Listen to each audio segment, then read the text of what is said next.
यार कब तक आएगा वो? कितनी देर हो गई है।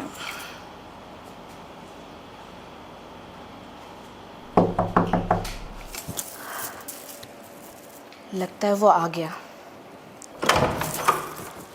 अरे राहुल, तुम आ गए? हाँ आंटी जी मैं आ गया। अरे बाहर क्यों खड़े हो, अंदर आओ। हाँ चलो ना। क्या राहुल, मैं तुम्हारा कब से इंतजार कर रही थी, कहाँ रह गए थे तुम? अरे आंटी जी वो ना मैं जाम में फंस गया था। अच्छा वैसे बताओ ना, आपने मुझे किस लिए बुलाया और करण कहाँ है? अरे करण तो है ही नहीं ना, तभी तो तुम्हें बुलाया है। मुझे ना तुमसे बहुत ज़रूरी काम है। अच्छा करण नहीं है इसलिए आपने बुलाया। कोई नहीं आंटी जी, जो भी काम है मैं करूँगा ना। वैसे भी आप मेरे दोस्त की मम्मी हो, मैं काम नहीं करूँगा। हाँ हाँ, वही सोच के तो मैंने तुम्हें बुलाया है कि तुम मेरे बेटे के दोस्त हो। हाँ। और वो काम सिर्फ तुम ही कर सकते हो। अच्छा मैं कर सकता हूँ? ठीक है बताइए ऐसा कौन सा काम है? हाँ हाँ, बताती हूँ।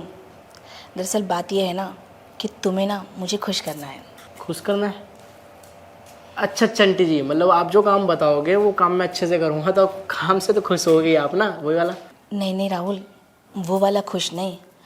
तुम्हें ना मुझे मेरी पर्सनल लाइफ में खुश करना है। पर्सनल लाइफ में? हाँ। आंटी ये आप क्या बातें कर रहे हो ना, मुझे कुछ समझ में नहीं आ रहा। एक बार आप सही से बताओगी? देखो राहुल, तुम्हें तो पता ही है, शादी में मेरे हस्बैंड मुझे खुश नहीं कर पाए, और जवानी में मेरा बॉयफ्रेंड मुझे खुश नहीं कर पाया। और जब से मैंने तुम्हें देखा है ना, तुम आते जाते हो ना मेरे बेटे के साथ, तभी मैंने सोच लिया था कि वो खुशी सिर्फ तुम ही मुझे दे सकते हो। लेकिन आंटी आप जिस खुशी की बात कर रही हो, इतना भी नादान नहीं हूँ मैं समझ गया फ़िलहाल तो आपके हिंट से। लेकिन अगर आप ये सब चाहती हो तो आपको ये नहीं लगता कि ये रिश्ता क्या कहलाएगा, ऐसा कुछ टाइप? हमें इस रिश्ते को कोई नाम देने की ज़रूरत थोड़ी ना है, बस एक दूसरे की ज़रूरत पूरी कर लेंगे। अच्छा वैसे बात तो ठीक है आपकी, समझ गया मैं सारी चीज़ें। लेकिन आंटी फिर भी सोचना तो पड़ेगा ना, क्योंकि एक तरह से देखो ना, मैं आपके बेटे का दोस्त हूँ, और कल को अगर आपके बेटे को यानी मेरे दोस्त को पता चलता है तो फिर उसके साथ तो दोस्ती भी ख़त्म, और मेरे ख्याल से जो हमारे बीच में दिक्कतें हो जाएं वो अलग। अरे नहीं नहीं राहुल, उस चीज़ की फिक्र ना तुम मत करो। रही मेरे बेटे की बात, उसे बताएगा कौन? ना तुम ना मैं। और हमारा रिश्ता ना ऐसे ही आगे तक चलता रहेगा, क्योंकि हम दोनों को एक दूसरे की ज़रूरत है। और इतनी तो समझदार मैं भी हूँ कि अगर जो चीज़ मैं तुमसे चाह रही हूँ, तुम्हारा भी मन है, तभी तो तुम इतनी देर तक बैठे हो। वैसे आंटी जी आप ना बड़ी नोटी हो, क्योंकि बात तो सही है, हमने सही बोला कि मन है, लेकिन क्या करूँ, घर के संस्कार मार देते हैं मुझे। तो मैं ये सोच रहा हूँ कि चलो आपने अपने बेटे की तरफ से तो क्लियर कर दिया, लेकिन जो अंकल है यानी आपके हस्बैंड, उनसे आपका क्या मैटर है? मतलब जैसे शादी के बाद वो आपको मतलब बिल्कुल सेटिस्फैक्शन नहीं दे पाए? रही राहुल मेरे पतिदेव की बात, तो उनकी बस की नहीं है कि मेरी आत्मा को तृप्त कर पाएँ। इसी वजह से तो मैंने सोचा कि जो खुशी वो उन्हें ही दे पा रहे, वो मैं तुमसे ले लूँ। और इसमें हर्जी क्या है, वो भी तो कहीं ना कहीं जाते ही होंगे, तभी तो मुझे हाथ नहीं लगाते हैं। अच्छा आंटी ऐसी बात है तो आंटी वैसे बुरा मत मानना, देखो जो करण है वो आप ही की औलाद है ना, कि कहीं? नहीं नहीं राहुल, बेटा तो हमारा ही है। वो कहावत तो तुमने सुनी होगी ना, कभी कभी चोखा लग ही जाता है। वही हाल है तुम्हारे अंकल जी का। अच्छा अच्छा अच्छा, लेकिन मुझे ऐसा लगता है छक्का लग गया आंटी जी, तभी थोड़ा मैटर क्लोज हो गया। सही कहा आपने। वह आंटी देखो, अब आपने अपनी तरफ से तो सारी बातें क्लियर कर दी, अब बची मेरी तरफ से बातें।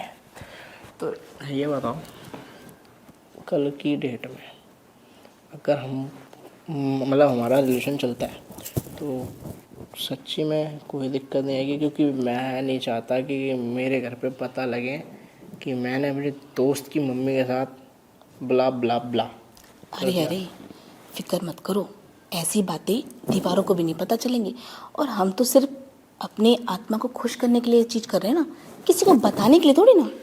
अरे तो आंटी जी आत्मा क्या, मैं तो न जाने कितने जन्मों की आत्मा खुश कर दूंगा आपकी। वही तो मैं चाहती हूँ कि जो मेरी अंदर की प्यास है ना, उसको तुम बुझा दो। हाँ आंटी जी, चल तो देंगे, लेकिन सोच रहा हूँ ना, जैसे बातें बता के आपने मेरा माइंड क्लियर कर दिया, वैसे कुछ ऐसी बातें करो ना जिससे माहौल गर्म हो जाए। क्यों? तुम्हें क्या लगता है मुझे देख के तो पब्लिक पूरी गर्म हो जाती है, और एक तुम हो अभी तक गर्म ही नहीं हो पा रहे हो। हाँ आंटी जी, क्या ही कर सकते हैं, हम आजकल के बालक जो ठहरे हैं, तो थोड़ा माहौल बनने में टाइम लगता है। तो बताओ कैसे माहौल बनाऊं मैं? आंटी जी, दरअसल जब मैं छोटा था ना, तो उस टाइम में मैं बहुत रोता था, ठीक है, और मेरा माहौल बनाने के लिए ना क्या करते थे कि मुझे ना आम चुसाते थे। ओहो सॉरी, पर मेरे पास आम तो नहीं है। उससे भी बेटर चीज़ है संतरे, वो भी बड़े साइज़ में।